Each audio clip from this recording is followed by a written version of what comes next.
धेमाजि जिल्ला एबसुआ खुंफुंनाय 4-13 बोसोर बैसोनि हौवासाफोरनि जोलुर गेलेनाय बादायलायनाय हाबाफारिया दिनैनिफ्राय जागायबाय। दिनै सिमेन्ट साफारि हालामनि सिङाव थानाय एस.बि. बर' जौसिन गेजेरारि फरायसालिनि गेलेग्रा फोथाराव खुंफुंनाय हाबाफारियाव हाबाफारि बायदियै दुलाराय बर' फरायसा आफादनि फिरफिलाखौ बिरहोयो धेमाजि जिल्ला एबसुनि लेङाइ आफादगिरि मुस्रि रुपनाथ मोसाहारि बिथाङा।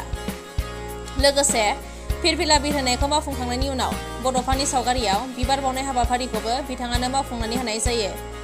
लोगोसे दिनै धेमाजि जिल्ला एबसुआ खुंफुंनाय 13 बोसोर बैसोसिमनि जोलुर बादायलायनाय हाबाफारिखौ बेखेवनानै होयो धेमाजि जिल्ला एबसुनि बोसोनगिरि मुस्रि लकेन बसुमतारी बिथाङा। मख'जाथावदि धेमाजि जिल्ला एबसुनि बानजायनायाव खुंफुंनाय दिनैनि जोलुर गेलेनाय बादायलायनाय हाबाफारिया सिमेन्ट दख'रा एबसुनि हान्जा आरो सिला फथा दख'रा एबसुनि जोलुर हान्जानि गेजेराव जानानै थाङो।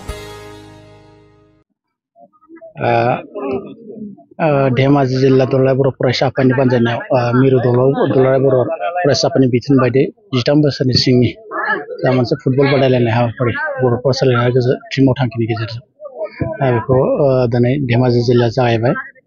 दा बे हिसाबै मोनथाम जनाव रानदों, ए जन, बि जन आरो सि जन हिसाबै। 6टा आन्सलिकनि सिङाव जोङो ए जनाव जनाय आरो गेजेर जनाय, बि जनाव सिमेन्ट साफारि आरो सिला फोथाराव आन्सलिक आरो सि जनाव गगामुग आन्सलिक आरो धेमाजि आन्सलिक हिसाबै गेलेहोनाय जादों। आसा खालामदों दिनैनि बे गेलेनायनि गेजेरजों जोंनि उन्दै फरायसुला फंबायमोना जाहाथे मोजाङै गेलेगोन आरो गावनि गेलेनायखौ फरायनायजों लोगोसे लांफागोन आरो उन समाव साफा सुबुं दोन हिसाबै जोंनि गेजेरनिफ्राय ओंखारनो हागोन बेखौ मिजिंथिदों। जाहाथे बर'फोरनि जा थांखियारि नोजोर बुहुमाव बर'खौ गेरेमसा हारि दानायनि मोनसे सिमां, बेनि गेजेरजोंनो जोंनि साफ्रोमबो उन्दै लाइमोनफोरा जाहाथे गावनि थांखिखौ जाफुंहोनायाव गोजोरै नाजानांगोन, खस्थ' खालामनांगोन, अब्लानो जाफुंसारहैगोन।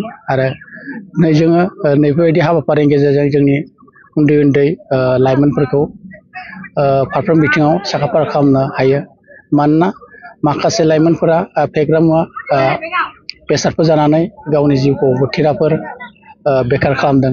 दा जों नैफोरबायदि हाबाफारिजों जुदि नांथाबना थायोबा गावनि सोलोंथाइखौ लानायजों लोगोसे फुटबल गेलेनाय मोनसे हारिमुजों नांथाबना थायोबा निस्सय जोंनि लाइमोनफोरा बेखार जानाय नङा आरो फेग्रा मुवा बेसादनि फारसे जेबो लोब्बा होनाय नङा बेखौ मिजिंथिदों। आरो उन समावहाय जाहाथे बियो जोंनि जा बड'फानि सिमां, बे सिमाङा जाफुङो आरो जोंनि साफ्रोमबो दावगाबोनाय लाइमोनफोरा गोग्गो लामाजों आवगायलाङो बेखौ मिजिंथिदों। दा बे हिसाबै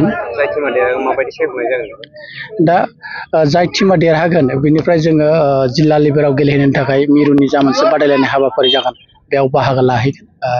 मानोना धेमाजि जिल्ला हिसाबै सिगांबो सेमि फाइनालसिम आवगायनो हादोंमोन। निस्सय एबाराव जोङो फाइनाल लेभेलावबो बाहागो लानो हागोन धेमाजि जिल्लानिफ्राय, बेखौ नुहुरदों जोंनि गेलेगिरि बिथांमोननिफ्राय।